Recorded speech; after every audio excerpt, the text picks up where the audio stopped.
Mga simpleng sakit na pero nakamamatay. Ito po yung mga i-discuss natin sa araw na to. Una-una to, mababa ang potassium. Yan, pag mababa ang potassium, babantayan natin yan. Matinding allergy. Yan, may namamatay din dyan. Makirot ang dibdib. Siyempre, makabog, may na heart attack. Hingal, hirap huminga. At yung namamayat pero hindi naman nagda-diet. Yung biglang namamayat, babantayan natin yan, ha? So, unahin po natin. Merong mga Pilipino, mababa ang potassium. Hindi natin alam bakit mababa ang potassium, eh. At itong pagbaba ng potassium ay pwedeng makamatay. Kahit sa ospital, marami na ako nakikita nito. Palagay natin kung sobrang init, pinapawisan, mababa potassium. Yung iba, nagtatae, pawis ng pawis, babagsak din potassium. Pero may mga tao talagang parang pwedeng may sakit sa kidneys or pwedeng wala lang cause. Like to si Doc Lisa, medyo mababa ang potassium niya. Kailangan niya uminom ng potassium supplements. Para malaman kung mababa ang potassium ninyo, ang pinakamaganda talaga sa lahat, magpapa-blood test tayo. Mura lang ang blood test, baka 50 pesos, 100 pesos lang. Pakuha ng dugo, papacheck potassium, makikita kung mababa. Kung mababa, kailangan ng pagbabago sa pagkain at gamot. Pakita natin, ha. Ito ang causes, ha, bakit bumababa ang potassium. Tignan nyo po, ha, baka meron kayong kamag-anak. Yan, sobrang nagtatae, diarrhea, kulang ang pagkain sa mga prutas, gulay, bumabagsak din ang potassium. Meron mga sakit sa tiyan, bumabagsak din ang potassium. Ito po ay sobrang delikado ang mababang potassium. Yan, ha. Yung mga nagsusuka, pwede rin bumaba ang potassium. Ibig sabihin, nauubos yung sustansya ng katawan, eh. Yan, yung mga may... Ito po ang mga sintomas. Papakita ko sa inyo mga symptoms, ha. Ang symptoms, kung mababa ang potassium, yung malala na, nanghihina ang paa. Parang walang lakas ang paa. Unang-una, yung paa mo na, walang lakas. Tapos yung binti, parang hindi makalakad, weakness, fatigue. Yung tiyan, mabagal ang galaw. Tapos, sa paghinga, minsan nahihirapan. Parang mahina. Kahit yung pulso, humihina din. Pero, ang pinaka-common talaga na sintomas, yung mahina yung paa, hindi makalakad. O yung abnormal yung tibok ng puso, mababa din ang potassium. Actually, itong sakit, medyo kinakatakot ko to. Kahit sa ospital, pag merong pasyente sa ospital, matagal tayo. Siyempre, sa ospital tayo lagi. Lagi ko tinuturo sa residents, huwag mong kalimutan i-check ang potassium ng pasyente. Siyempre, may blood test, eh. Pag hindi mo nakita yung potassium mababa, hindi na mo nagamot, kinabukasan pwedeng mamatay na yung pasyente. Ganun kabilis yun. Kasi yung potassium, yan ang nagko-control ng tibok ng puso. Sobrang taas ng potassium, masama. Sobrang baba, masama. Ang mga electric chair, yung mga pinapatay sa death penalty, potassium ang binibigay. Tinataas naman yung sobra. Ito, tinuturo ko sa inyo, sa Pilipinas, kadalasan, mababa. Sa init, sa sustansya, at hindi natin alam, baka meron tayong mga ibang sakit. So yan, ha. Pag mahina ang paa, walang choice, papacheck tayo ng serum potassium. Napakadali lang yan. Ito po yung mga pagkain makakatulong para tumaas yung potassium. Alam naman natin, saging, di ba? Pero bukod sa saging, meron tayong mga prutas, yan, avocado, mataas, patatas, mataas, squash, spinach, mga gulay, buko, mura lang ang buko, di ba? White beans, mushrooms, saging, nakakataas din yan ng potassium. Ito po, ha, tingnan nyo, ha, very healthy to. Kaya ako, araw-araw, kailangan meron kayong makakain nito. Patatas, pati yung balat. Saging. 2 saging, 3 saging, isang araw, okay lang yan. Avocado, orange juice, fish, spinach. Pero ikukwento ko po sa inyo yung pinakamahalagang tip. Ito kasi mga tip, ito yung simpleng tip, eh. Simpleng tip na sa libro, na pag mababa potassium, kain ka lang saging, okay na. Pero, ito po yung mahalaga na dito nyo lang sa FB Live mapapanood. Ayon sa mga kaibigan kong kidney specialist, si Dr. Elizabeth Montemayor, nephrologist siya, Meron ako mga article siyang nagtuturo sa akin na nagba-viral nga yung mga tips ni Dr. Montemayor. Sabi niya, sa libo-libong pasyente niyang bumabagsak ang potassium. Marami sa kanila, marami sa inyo, pinapakain nito lahat. Mababa potassium, di ba? Daming symptoms. Nagloloko ang puso, mahinang paa. Pinakain niya lahat ng saging. Ayaw pa rin daw tumaas ang potassium. Bakit? Hindi natin masabi eh. Minsan, may mga tao, patulad to ni Doc Lisa, kahit pakainin mo ng saging, ayaw tumaas yung potassium. Ang kailangan nila talaga para tumaas yung potassium supplement. Okay? Marami, iba-ibang mga brands. Doc Lisa, ano nga yung mga brand dati? Dati, ang uso, Kalium. Ay, na out of stock ata yung Kalium na brand eh. Ngayon, K-Lite na ang available. Di ba? K-Lite. Pero sa ibang araw, baka iba naman magiging available. So, ang pag-inom nito, kadalasan, 1 tablet a day. Si Doc Lisa, lika. Dito ba? Itong babae hindi pwedeng mamatay sa mababang potassium. Nagkamuntik-muntikan ka na sa potassium mo. Saka sa betchin mo, di ba? Yes. Bumagsak potassium niya, 3.2. Na emergency room kami. Nagbayad kami 10,000. Nagloko yung tibok ng puso niya dahil bumagsak ang potassium niya. Bakit nga mababa potassium mo? May mga tao talagang bumababa ang potassium, May lalo ganun na eh. dito sa Pilipinas, siguro laging pawis ng pawis, tapos konti lang yung kinakain na marami palang potassium. So, Yeah. dapat yung mga pagkain natin, maraming taglay na potassium. Sa kanya, ang symptoms, hindi pa nangihina. Yung puso, mabilis, tugudugudug, gano'ng kabilis. Mabilis na tibok, more than 120, ganon. Na nga, talagang lahat na ng dasal, dinasal natin. Pero nakuha sa K-Lite, di ba? Iniinom mo. So, everyday na yon. Paano? Half tablet? 1 tablet ang inom mo? Kulang po ang kalahating tableta sa akin. 1 tablet is okay. 1 tablet a day. Wala namang masama, di ba? Okay. Wala naman. Kasi pag check natin, tama-tama lang Oo. din yung level. So, titimplahin nyo po. Ang pinakagusto kasing level ng, thanks Doc Lisa, ang pinakagusto kasing level ng potassium sa katawan natin, yung gusto ng puso, mga 4.5 eh. Mga 4, yun ang ideal. Pag mababa, magloloko. Pag mataas, magloloko. Yan ang sabi ni Dr. Elizabeth Montemayor. Makinig kayo lahat ha. Okay to lahat, healthy to, ito kinakain ko. Pero pag yung low potassium ninyo ay talagang hindi makalakad, balik-balik sa ospital, kailangan nyo na nitong potassium supplement. Si Doc Lisa, yung K-Lite niya, yun ang available ngayon, 1 tablet a day. Sa ibang araw, sa ibang pasyente, baka 2 tablets. Ayaw mo sobra, ayaw mo kulang. Okay? So, yan ang tip ko. Number 1, ha? Kung meron kayo sintomas, magpa-check kayo ng serum potassium. Baka ito lang sakit nyo, buhay na kayo. Sayang yung buhay kung mamamatay na lang dahil sa low potassium. Okay? Second naman, pangalawa na tayo sintomas, na simpleng sintomas, pero nakamamatay pala. Allergy. Ha? Allergy. May tao, sa mga nakikinig sa atin, hindi mo alam, may iba-iba kasi yung ginawa ng Diyos sa atin. Eh. May iba, pwede kumain, pwede uminom ng antibiotic, pwede kumain ng manok, seafoods, alimango, hindi mag-allergy. Pero may tao, pakainin mo ng bigyan mo ng amoxicillin yung ibang tao, ito mamamaga yung mukha. Yung iba, bigyan mo ng cotrimoxazole, talagang magsusugat ang buong katawan. Magsusugat, talagang hindi na gagaling yung mga sugat. Steven Johnson's, may ganon. Kaya, kaming mga doktor, maingat kami sa allergy. Hindi ito simpleng allergy na, uy, allergy, Makati, ay, pantal allergy. Yun, baliwala lang yung ganong allergy.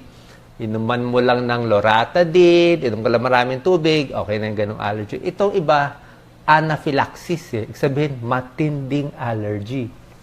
Kami mga doktor, sa chart ng pasyente sa ospital, pero kunyari may pasyente, nako-confine, sa chart, sa labas mismo, ilalagay ng malaking letra, alam nyo ano ilalagay namin? Allergy. Ilalagay namin allergy, antibiotic, penicillin. Do not give this patient. Kasi may infection siya, bibigyan mo antibiotic, hindi mo alam may allergy. Hindi mo na itanong, may allergy pala. Bawal. Kaya sasabihin nyo sa akin, Dok, anong gamot? Reseta mo sa Facebook. I-post mo. Hindi ko nga mareseta kasi hindi ko alam kung may allergy ka dun eh. Di ba? Baka 1% may allergy. So, ano sintomas ng allergy? Yan. Pakita natin. May mga tao, siyempre may allergy sa itlog, pero bihira lang. Gatas, bihira lang. Nuts, shellfish, depende. Iba may peanut, pero very healthy to lahat eh. Kung wala kayong allergy, kainin nyo yan. Walang problema yan, ha? Masustansya. Pero kung meron kayong nakain, nakita nyo, nagpantal-pantal siya, oh. Ganito ang allergy, oh. Namaga yung mata, oh. Kita nyo, oh. Paga yung mata, oh. Okay lang kung ganyan lang, tsaka magalang sa mata. Mabubuhay pa yung pasyente. Pero pag umabot na tayo sa hingal, ito na yung mga hindi magandang sintomas ng allergy. Pag umabot na kayo dito sa coughing, inuubo na, humuhuni na, hindi na makahinga, chest pain na,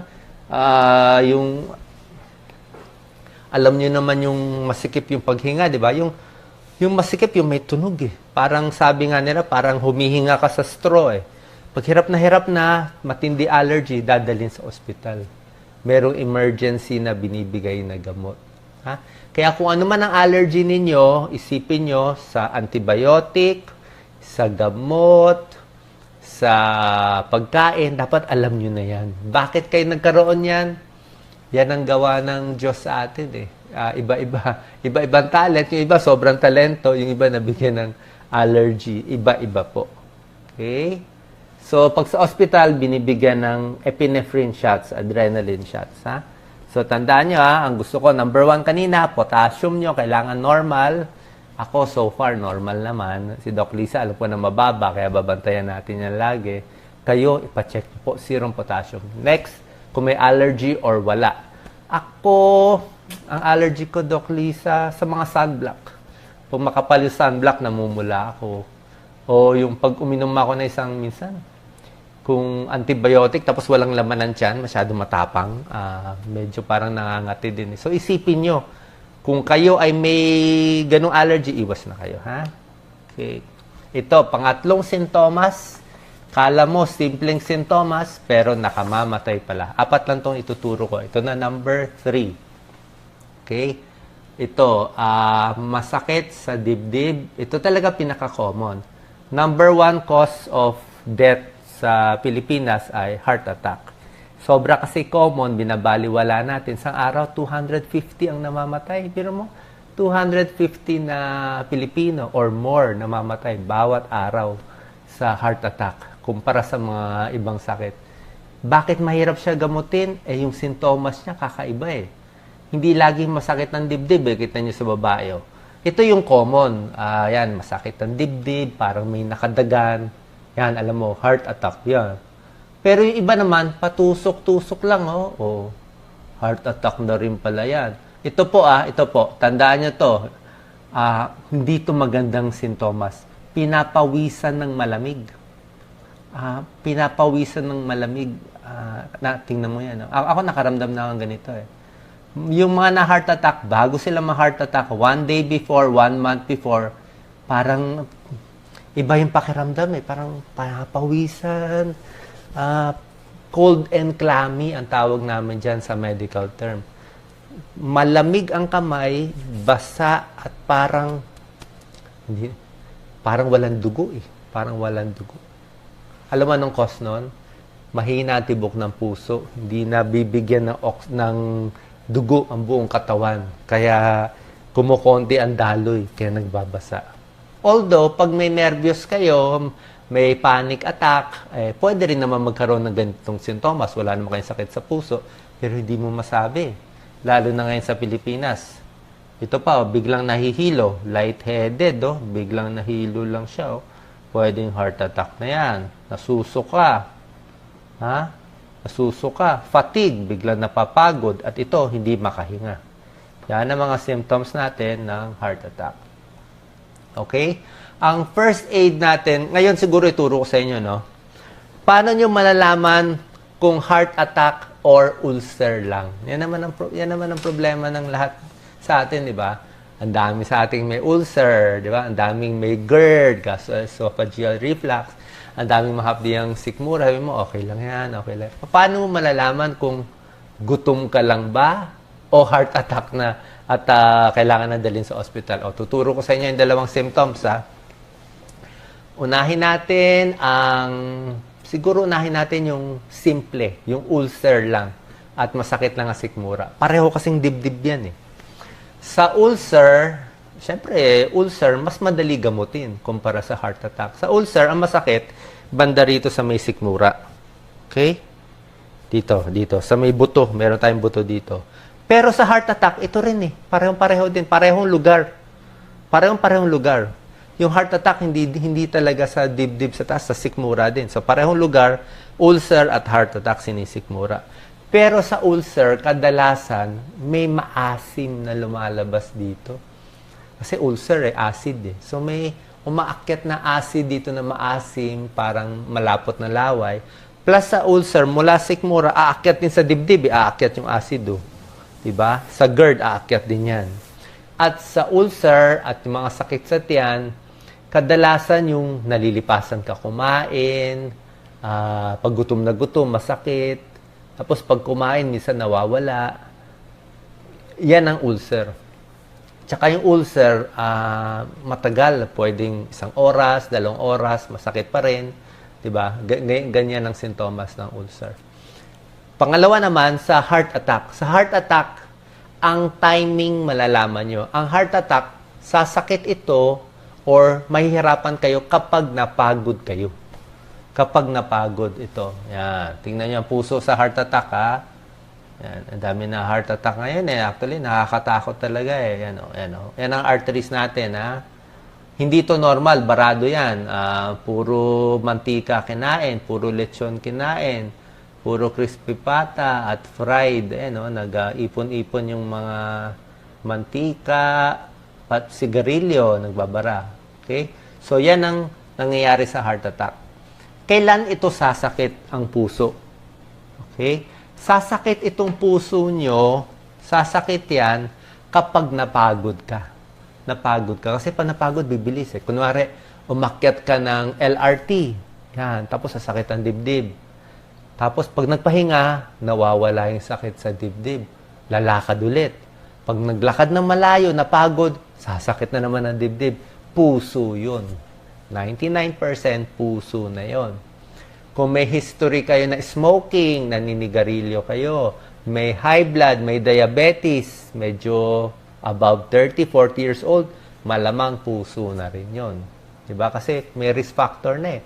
Sigarilyo, alak, high blood, diabetes. Tapos, pag napagod, sumakit, malamang sa puso na yon. Tsaka parang dinadaganan. At yung sakit sa puso, ililinaw ko secret to eh. Between 5 minutes to 15 minutes lang. Mula 5 minutes hanggang 15 minutes lang ang sakit, tapos mawawala na siya. Pinakamatagal, 30 minutes. Pag sinabi mo sa akin, Doc Willie, ang sakit sa dibdib ko, 10 seconds. Ay, hindi sa puso yun. Hindi 10 seconds ang sakit nito eh.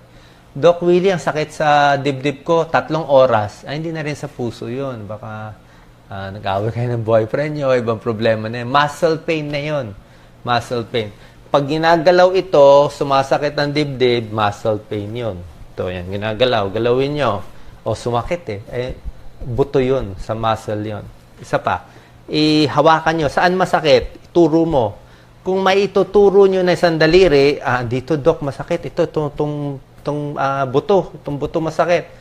Pag maturo mo ng isa, hindi na sa puso yun, sa buto yun eh. Ang sa puso, sa loob. 5 to 15 minutes, nasa loob, parang dinadaganan, hindi mo maituro. Yan ang heart attack. Nababantayan natin. Paano iwas sa heart attack? Simpleng-simple lang. Pero ulitin ko lang ha. Simpleng-simple lang. Kasi ito number 1 killer natin. Gamutin ng high blood. Paano gagamutin? Inom tayo ng gamot. Ha? Kadalasan gamot. Tinuro ko nga sa inyo ay amlodipine lang eh. High cholesterol, diabetes, ginagamot. Sigarilyo, babawasan. Yan, talaga tigil na. Unhealthy diet, tsaka exercise. Meron nga kaming kinuhang bagong empleyado 50 years old siya, naninigarilyo siya. Tapos ang blood pressure niya sa akin, 170.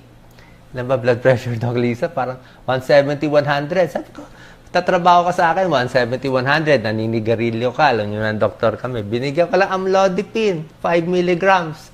After 3 days, nagsabi sa akin, Doc, ang ganda ng gamot. Ang sarap ng pakiramdam ko. Sa amlodipine, parang batang-bata daw. Nawala na daw yung sakit na ulo niya. Chinek ko BP, 130/80 na eh.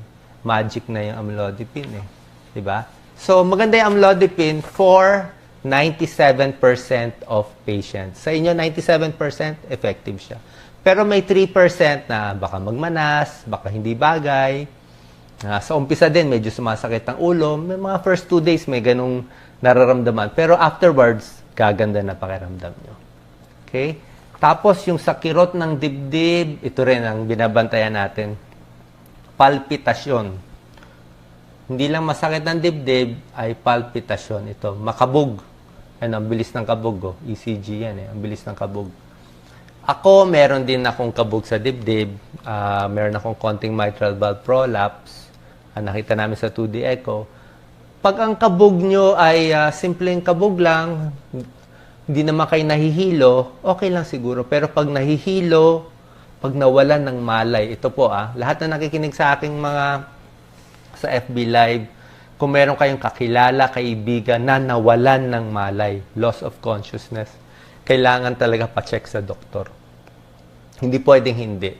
Pwedeng nagdadrama lang, kunwari nawalan ng malay, pero bihira lang yun eh. Pag nawalan ng malay, ang iniisip namin agad, nagloko yung tibok ng puso. Nagloko. Bumilis.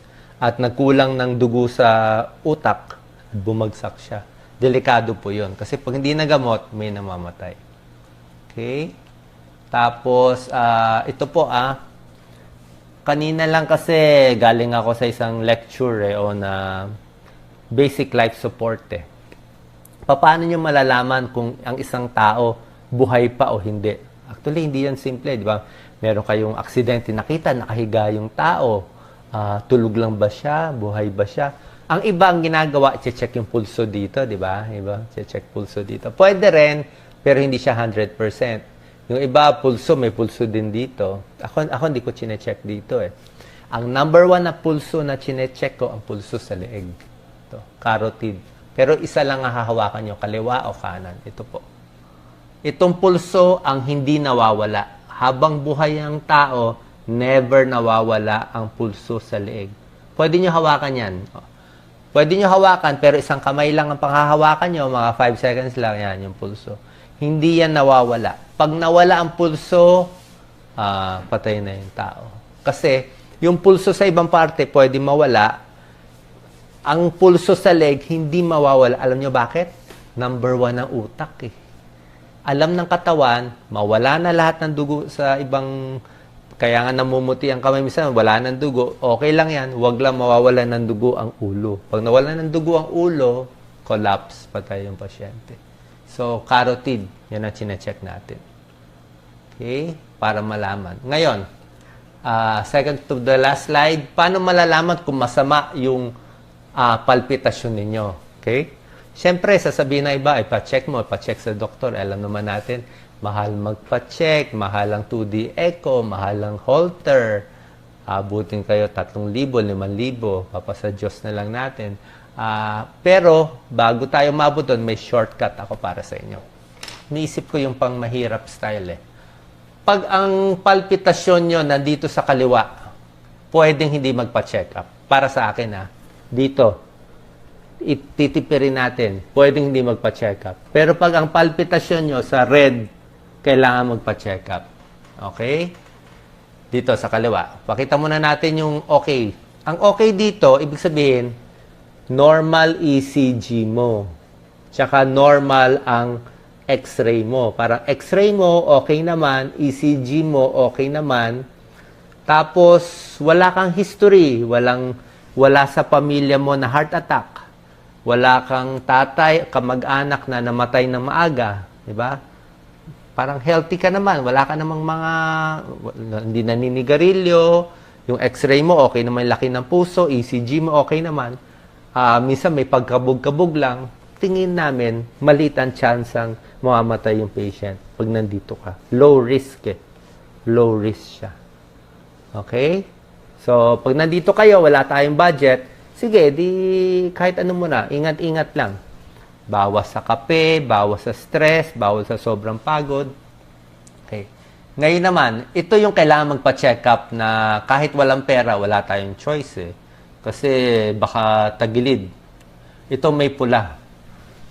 Pag yung nawalan ng malay, ito po yan syncope. Syncope is nawalan ng malay. Ano, choice tayo.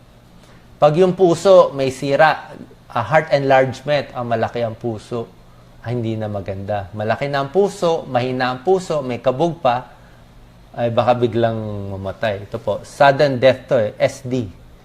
Sudden death. Yan. Refer to cardiology, ASAP.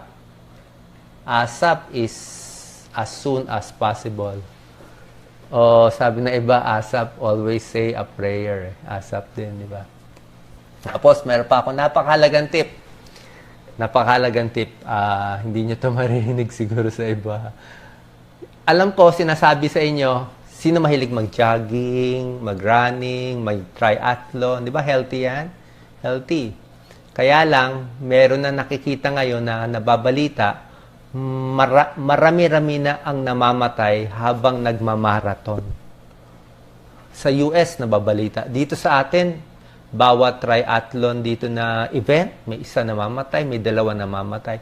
At ang mga namamatay, tatakbo sila ng mga 10 kilometers, 20 kilometers, di ba? Ang mga namamatay, walang high blood, walang diabetes, hindi naninigarilyo. Healthy talaga sila. Healthy sila. Tumakbo lang sila ng 20 kilometers, doon bigla namatay. At usually, edad 40 pataas. Ano ibig sabihin nito? Ang ibig sabihin nito, para sa akin baka ibang doktor hindi pareho ang opinion. Pero para sa akin, basta above 40 years old ka na, kahit healthy ka pa, hindi ka naninigarilyo, wala kang bisyo, talaga mabait ka. Pero pag yung katawan mo, tinakbo mo ng 20 kilometro, nag-jogging ka ng 3 oras, talagang merong bibigay. May bibigay. Bakit bibigay? Pinagod mo masyado yung normal na puso. Hihinto na lang siya. Ang dami niyan. Yung isa nga, pinilit tapusin niya yung finish line. Sabi niya, lapit na, finish line. Naabot niya yung finish line. Pag abot ng finish line, namatay naman. Parang kotse. Ang kotse, kaya tumakbo ng 100 kilometers per hour. Pero kung yung kotse, kahit bagong-bago, patakbuhin mo niya ng 160 kilometers per hour. Sobra bilis. Kita mo, kahit bago pa yan, may ilang kotseng bibigay. Kasi sobrang bilis eh. Ha? So, yun lang, common sense lang. So, common sense lang tayo. Pag sobra talagang, paano yung, ang daming nag-i-invite sa akin, Doc, mag-jogging ka, 10 kilometers, 20 kilometers, ang sarap-sarap. Pwede mag-exercise, wag lang sobra. Wag nyo sobrahan, wag nyo pilitin yung katawan ninyo kasi baka bumigay eh. Okay lang mag-exercise sa tamang-tama. At ang last tip ko na lang, na simpleng sintomas pero nakamamatay ay namamayat. Okay? Sasabihin, hi, kamusta ka ngayon? Parang namamayat ka. Dapat ba masaya? Oo nga, pumapayat. Pero sila, namamayat ka. Kaming mga doktor, oras na may makita kaming pasyente o tao na namamayat at hindi nagda-diet. Hindi siya nagda-diet. Biglang namayat siya ng 10 pounds. Lumiit yung mukha. Isa agad iisipin mo. Iisipin namin, baka may cancer. Diba? Kung walang cancer, di mas maganda. Kung hyperthyroid lang siya, maganda. Kung may problema siya, namayat siya, okay lang yon.